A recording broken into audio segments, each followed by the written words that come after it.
बिस्मिल्लाहिर्रहमानिर्रहीम अस्सलाम वालेकुम। The doctor show with doctor Mohammad Shahid के एक और प्रोग्राम के साथ खुशामदीद। रमज़ान की आमद है। हम रमज़ान के बारे में बात कर रहे हैं कि शुगर के मरीज़ों को कौन सी एहतियात करनी चाहिए रोज़ा रखते हुए। इस पे आज हम तफसील से बात करेंगे। हमारे मेहमान शख्सियत हैं डॉक्टर उवैस राशिद, जो कि असिस्टेंट प्रोफेसर हैं लियाकत नेशनल हॉस्पिटल कराची में, एंडोक्राइनोलॉजिस्ट हैं और इनसे हम पहले भी बात कर चुके हैं। अस्सलाम वालेकुम। कैसे हैं डॉक्टर उवैस? डॉक्टर वैस, जो मरीज़ शुगर के रोज़ा रखना चाहते हैं और अब रमज़ान है, तो उनको आप क्या हिदायत देते हैं? अच्छा देखें, डायबिटीज़ के पेशेंट जो हैं जनरली ज़्यादातर तो देखा ही गया है दुनिया भर में, जो मुसलमान हैं कि वो रोज़ा रखना बहुत पसंद करते हैं और बहुत ख्वाहिश होती है अक्सरियत की रोज़ा रखने की। बल्कि अराउंड 90% 85% कहीं पर 70% लोग रोज़ा ज़रूर रखते हैं, सही। चाहे जितनी पुरानी डायबिटीज़ क्यों ना हो। ठीक तो है। इसमें इम्पॉर्टेंट ये होता है कि डायबिटिक पेशेंट रमज़ान से पहले अपने कुछ बुनियादी टेस्ट करवा ले, ठीक है। ताकि पता चल सके कि डायबिटीज़ कंट्रोल कैसा है उसका। उसमें ठीक है। HbA1c करा लिया जाए। दूसरा ये कि कुछ अपनी ग्लूकोज़ मॉनिटरिंग कर ले और साथ में अपने गुर्दे का टेस्ट ज़रूर कराए, क्रेटिनिन जिसे कहते हैं। ठीक है। क्योंकि कुछ लोग जो हैं दवाएँ खा रहे होते हैं, कुछ जो हैं इंसुलिन पर होते हैं। सही। तो फिर अपने मालिज से मिल लिया जाए और जो है अप्रोप्रिएटली मशवरा कर लिया जाए कि अगर शुगर ज़्यादा है तो रमज़ान से पहले ही उसको कंट्रोल कर लिया जाए और उसको एडजस्ट करा जाए दवाओं को, इंसुलिन की डोज़ को। डॉक्टर वैस, बहुत सारे मरीज़ जो है ना, सिर्फ रोज़े से 2-3 दिन पहले आते हैं कि डॉक्टर साहब अब रोज़ा रखना है। सो इनके बारे में क्या आप कहेंगे? अच्छा, वैसे तो ये कोई बहुत मुश्किल सिनेरियो होता है डॉक्टर के लिए जी। कि उसकी कोई टेस्ट भी नहीं हुए हुए जी। और कुछ चार्टिंग भी नहीं है, रोज़ा भी रखना है। तो अमूमन तो ये रिकमेंडेड नहीं है और ये कोई सेफ प्रैक्टिस नहीं है। ठीक है। इसमें फिर ये हिदायत की जा सकती है कि वो अगर कुछ अरसे पहले की कुछ मॉनिटरिंग उसके पास है सही। तो वो दिखा दी जाए। लेकिन जनरली उसमें फिर यही कहा जाता है कि आप बुनियादी टेस्ट फिर भी करा लें, जो 2-3 टेस्ट हैं, और चेक कर लें 2-4 दिन। और कोशिश करके अब वक़्त कम है, 2-3 दिन है, तो कोई 4-5 दिन रोज़ा ना रखें और 1 हफ़्ते की अपने चार्ट या 3-4 दिन की मॉनिटरिंग के साथ फिर भी मिल लें। ठीक है। क्योंकि सेफ़ फ़ास्टिंग बड़ी इम्पोर्टेंट है। अगर फ़ास्टिंग का मकसद ये है कि रोज़ा तो रख लें, लेकिन पता चला कि शुगर लो हो गई, रोज़ा तोड़ना पड़ेगा, हाई हो गई, तबीयत बिगड़ जाएगी, फिर भी रोज़ा तोड़ना पड़ेगा। ठीक है। तो और सेहत को ख़तरा है, जान बचाना भी फ़र्ज़ है ना। सही। तो इसलिए बहुत इम्पोर्टेंट है। ये पुरानी बीमारियाँ होती हैं, काफ़ी अरसे से चल रही होती हैं। अमूमन कुछ लोगों को कंट्रोल पता नहीं होता, चीज़ें पता नहीं। फिर इंसुलिन ले रहे हैं, कुछ दवाएँ हैं जो लो शुगर बहुत करती हैं, सही। तो फिर उनकी सेफ्टी का पता नहीं होता कि रमज़ान में कैसा जाएगा। दूसरी बात है, अमूमन रमज़ान में सुबह की दवा जो खा रहा होता है आदमी, वो इफ्तार पे आ जाती है और रात वाली सहरी पे आ जाती है। डोज़ेज़ कम करनी होती हैं डॉक्टर को कि भाई कितनी, अगर इंसुलिन ले रहा है तो कुछ लोगों में 30% डोज़ गिरानी होती है, और इसी तरह सहरी इफ्तारी पे, और अगर दवाएँ खा रहे हैं तो उनको भी जो है कट डाउन करना पड़ता है उनकी डोज़ को, ताकि लो शुगर ना हो सके और नॉर्मल। मरीज़ कहते हैं डॉक्टर साहब अभी तो 3 दिन है, 3 दिन में कुछ कर दें, क्योंकि रोज़ा नहीं छोड़ना। ये तो आपके रोज़ाना के पेशेंट्स हैं ना, जो जी, कि कहते हैं कि बस रमज़ान शुरू हो गया तो पहले रोज़े से हमने रोज़ा रखना है। जी। उसमें फिर ये है कि वो आप एक तो प्रीवियस उसने किस तरह की प्रैक्टिस रखी थी उसको भी देख लें, पिछले साल। पिछले साल ये देख सकते हैं। दूसरा ये है कि फिर आप उसकी दवाओं को एडजस्ट करें, कि जो सहरी की सुबह की नाश्ते से पहले की दवा है, अगर वो इस तरह की शुगर गिरा सकती है तो इफ्तार पे आ जाती है, डोज़ कम हो जाती है। ठीक है। इसी तरह इंसुलिन की डोज़ेज़ भी चेंज हो जाती हैं और जो सुबह वाली इफ्तारी सहरी पे हो जाती है। दूसरी बात, रोज़ा में भी शुगर मॉनिटरिंग से रोज़ा नहीं टूटता। ठीक है। ठीक है, तो उसको आप एडवाइस करें कि आप फास्टिंग कर लें, टेस्ट तो करा लें, लेकिन जो रोज़ा रखें तो फिर अपने 2-3 दिन रोज़े में शुगर को मॉनिटर करें। कितनी मसलन दफ़ा? हाँ, सहरी के 2 घंटे बाद, दोपहर 12 से 1 बजे, इफ्तार से पहले और इफ्तार के 2 घंटे बाद। ये 4-5 टाइम की रीडिंग नोट कर लें और रोज़ा स्टार्ट कर लें, दवा को इस तरह चेंज कर लें, और तकरीबन 5 दिन 1 हफ़्ते बाद आके दोबारा मिल लें। डॉक्टर वैस, आपने बताया शुगर लो होने का, जी हाँ। और शुगर हाई होने की भी आपने बात की। जी। तो शुगर लो कितनी हो के रोज़ा आप इफ्तार कर लें? अच्छा देखें, अगर 70 से कम हो जाए तो ये तो लो कहलाता है। अब जो है, अगर दोपहर के 12 बज रहे हैं या 10-11 बज रहे हैं सुबह के, और 70 हो गई है और उससे भी कम हो गई है, तो डेफ़िनेटली ये तो रिस्क है कि फर्दर डिक्रीज़ हो जाएगी, शुगर कम हो जाएगी और रोज़ा तोड़ना पड़ेगा और उसकी अलामात भी आएँगी डेफ़िनेट।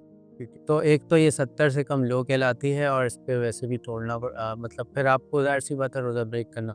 1 घंटा 2 घंटा रह गया है, अगर आपको सिम्पटम नहीं है, लो इतने नंबर्स आ रहे हैं तो बस मॉनिटर करें उसको और कंटिन्यू कर सकते हैं, अगर हिम्मत है तो कर लें और वरना उसको भी फिर आपको रोज़ा तोड़ना पड़ेगा। इसी तरह 300 से ऊपर अगर हो जाए, बहुत ज़्यादा यूरिनेशन हो रही है, प्यास बहुत लग रही है और उल्टी मतली सी महसूस हो रही है, सुबह का 11, 12, 1, 2 बज रहा है, तो फिर ये हाई शुगर है।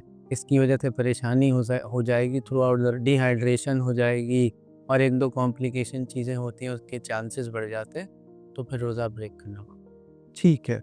सो अब रोज़े की तो हमने बात की, अफ्तार और सहरी में क्या-क्या खाना चाहिए शुगर के मरीज़ों को कि उनका रोज़ा जो है आसानी से गुज़र सके? जी हाँ, बहुत अच्छी सवाल है ये। अब देखिए जनरली तो हमारे यहाँ शहरी में जो लोग हैं वो रोटी, पराठा इस तरह की चीज़ें खाते हैं। चावल तो अमूमन शहरी में नहीं होता है। ठीक है। इसी तरह चाय ले लेते हैं, दही ले लेते हैं। तो परहेज़ तो मुकम्मल रहना चाहिए। मसलन चीनी गुड़ से बनी हुई चीज़ें तो एडवाइज़ेबल नहीं। गुड़ भी? जी, जनरली एडवाइज़ेबल नहीं गुड़ होता। लोग कहते हैं कि वो तो सेफ़ है। जी हाँ, लेकिन बहुत कंट्रोल डायबिटीज़ पे इजाज़त होती है, ठीक वो है। भी एक क्वांटिटी होती है ख़ास। सही। अदरवाइज़ तो गुड़ भी की भी इजाज़त नहीं होती। व्हाइट और ब्राउन शुगर एक ही चीज़ है तकरीबन। अच्छा। जी, तो लोग ये समझते हैं शायद हमारी लो हो जाएगी, तो वो चीज़ें ही लेना शुरू कर देते हैं, लेकिन उससे उल्टा हाई होने का चांस ज़्यादा होता है। सही। तो एक तो दवा की मॉडिफ़िकेशन के साथ सहरी तो इस तरह से हो सकती है कि पराठा ले लिया बराए नाम तेल के साथ, एक छोटे साइज़ दरमियाने साइज़ का ले लिया, चक्की के आटे का हो तो वो ले लें। इसी तरह इफ़्तार पे तो हमारे यहाँ मुख्तलिफ़ की ग़िज़ाएँ होती हैं, किस्म की ग़िज़ाएँ होती हैं जो ज़्यादातर तलन में होती हैं, तली हुई चीज़ें होती हैं, चिकनाहट से भरपूर होती हैं और फिर वो उनमें ग्लूकोज़ बहुत होता है, मतलब पकोड़े, समोसे और इसी तरह चाट में भी लोग चीनी डाल देते हैं और शरबत का बहुत रिवाज होता है। तो ये सब चीज़ें तो बहुत ज़्यादा डायबिटीज़ को अनकंट्रोल कर देते हैं, अगर पहले से भी कंट्रोल है तो। अब ये बताएँ कि खजूर खा सकते हैं? जी, देखिए जी 2 खजूर जो होती है वो 1 फल के बराबर है। अच्छा। तो इफ़्तार तो खजूर से किया जा सकता है, 1 से 2 ले सकते हैं। ठीक है। इसी के साथ साथ में कोई 2 पकौड़े वग़ैरह ले ले तो कोई बहुत मुश्किल तो नहीं हो जाती, लेकिन अगर ये कसरत से लेगा तो मसला होगा। इसी तरह चाट, चना चाट, फ्रूट चाट ले सकता है छोटे बाउल में, इस तरह से ले सकता है। बाकी जनरली ये शरबत वग़ैरह तो एडवाइज़ेबल नहीं है। तो उसमें नमकीन लस्सी है, पानी है, इस तरह की चीज़ें, लीमू वाला शरबत लिया जा सकता है। डॉक्टर वैस कुछ लोग कहते हैं कि डाइट शरबत हम इस्तेमाल कर सकते हैं डॉक्टर साहब क्या? क्योंकि उनको वो डाइट पसंद है और वो कहते हैं उसमें शुगर नहीं होती। अच्छा देखिए डाइट शरबत कुछ मिलते हैं, अगर कंट्रोल डायबिटीज़ है, ज़्यादा मसला नहीं होता, पहले भी लेते रहे हैं तो फिर 1 ग्लास लेने की इजाज़त दी जा सकती है। ठीक है। अनकंट्रोल्ड डायबिटीज़ पे तो एडवाइज़ेबल नहीं। अब खाना खाना चाहिए शुगर के मरीज़ों को अफ्तार के बाद या नहीं खाना चाहिए? अच्छा हर किसी का अपना-अपना रूटीन होता है। कुछ लोग सिर्फ़ सहरी करते हैं, इफ़्तार करते हैं, कुछ लोग इफ़्तार बहुत मामूली सा करते हैं और फिर रात खाना अलहदा से खाते हैं। तो उसमें इजाज़त तो होती है, लेकिन फिर दवाओं की एडजस्टमेंट आपने डॉक्टर से अकॉर्डिंगली पूछनी है कि वो जो इफ़्तार पे दवा दे रहे थे, फिर वो रात खाने पे वो दवा आ जाएगी। कौन-सी दवा उस डिनर क मतलब उस मील के साथ ले ली जाए। तो उसको अकॉर्डिंगली एडजस्ट कर लिया जाए। तो ये हर लोगों का अपना इंडिविजुअल, कुछ लोग तरावी के बाद खाते हैं जी। और कुछ जो है तरावी से पहले खा लेते हैं। तो डॉक्टर वैस आपके ख़्याल से बाद में खाना चाहिए तरावी के या पहले खाना खाना चाहिए? देखिए तरावी तो एक्सरसाइज की किस्म है, जी। ठीक है? तो जो लोग एक्सरसाइज करते हैं उन्हें अगर तरावी पढ़ते हैं तो उन्हें जनरली एक्सरसाइज एडवाइजेबल नहीं होती, क्योंकि वो पूरी एक्सरसाइज हो जाती है। तो खाना जनरल प्रैक्टिस तो यही होती है कि एक्सरसाइज के बाद ही लिया जाए, सही। ठीक है? ठीक। एक्सरसाइज से पहले अगर खाना लेते हैं फिर बाद में एक्सरसाइज किसी भी किस्म करती है तो वो थोड़ा सेफ नहीं रहता, ठीक। तो इसलिए बाद में ले लिया जाए तो बेहतर। और तेज़ाबियत भी होती है, रिफ्लक्स भी होता है पूरे दिन का जो है। जी, बिल्कुल। अब ये बताएं डॉक्टर उवैस कि रमज़ान ख़त्म हो गया, अब ईद आ गई, तो ईद पे क्या मशवरा है आपका? बहुत मुश्किल मशवरा है। बताएं। अब ये देखिए जनरली तो जो हमारे यहाँ चीज़ें होती हैं वो सारी कार्बोहाइड्रेट से भरी हुई होती हैं और चिकनाहट से भरी हुई होती हैं। अगर कोई बहुत अच्छे कंट्रोल पर है और कभी-कभार कोई गड़बड़ कर जाता है तो इतना बड़ा मसला नहीं होता। ठीक है, लेकिन जो लोग अक्सरियत तो इतने अच्छे कंट्रोल की होती कम है ना। ठीक है, तो ईद वगैरह पे फिर और हमारे ईद भी जो है वैसे तो 1 दिन की है, लेकिन वो 3, 4, 5 दिन, हफ्ता-हफ्ता पूरा ही पार्टीज़ में चीज़ों में निकल जाता है। सही। तो पूरे रमज़ान की मेहनत अगर किसी ने की हुई है तो वहाँ पे ज़ाया होने का ख़दशा हो। तो बिल्कुल हाथ रोक के और बिल्कुल कंट्रोल्ड तरीके से अगर कोई करे अलग बात है, लेकिन जनरली एडवाइजेबल नहीं। शीर कोरमा खाना चाहिए ईद पे या नहीं डायबिटिक मरीज? बगैर चीनी के खा सकते। उसका क्या टेस्ट हुआ डॉक्टर वैस? जी, लेकिन चीनी गुड़ की तो इजाज़त नहीं है क्योंकि ग्लूकोज़ बहुत बढ़ा देगा, ठीक है? ठीक है, हाँ, अलबत्ता कुछ लोग स्वीटनेस में कुछ बना लेते हैं कभी-कभार, वो उसकी इजाज़त होती है फिर। सही। डॉक्टर वैस आखिर में हमारे डायबिटीज़ के मरीज़ों के लिए कोई पैगाम दें ताकि वो रोज़ा अपना सेफ गुजार सकें? जी, देखिए रोज़ा तो बहुत अच्छी चीज़ है डायबिटिक पेशेंट के लिए इन जनरल, बल्कि दुनिया भर में तो लोगों ने इंटरमिटेंट फास्टिंग और चीज़ों पे भी काम किया, वेट लॉस के लिए, ग्लूकोज़ कंट्रोल के लिए। तो अगर कोई डायबिटिक पेशेंट रोज़ा रखना चाहता है तो सबसे इम्पॉर्टेंट चीज़ है कि वो क्या ये रोज़ा उसकी सेहत को फ़ायदा देगा या नुकसान देगा। तो अगर पुरानी डायबिटीज़ है और अगर बीच-बीच में शुगर गिरती रही है, इंसुलिन की ट्रीटमेंट पर है, 3-4 महीने पहले कोई हार्ट अटैक वग़ैरह हुआ है या गुर्दे का मसला पुराना चला आ रहा है या बहुत पुरानी डायबिटीज़ हो गई, 10-15 साल पुरानी हो गई है या फिर जो है उसको कोई इतनी लो शुगर हुई कि एडमिशन हो गया हॉस्पिटल में, तो फिर ऐसे लोगों के लिए तो बहुत इम्पोर्टेंट है कि वो रमज़ान से पहले कोई 3 हफ़्ते, 4 हफ़्ते पहले अपने बुनियादी टेस्ट कराएँ, शुगर मॉनिटर करें और अपने फ़िज़िशियन से मिलके चीज़ों को एडजस्ट कराएँ।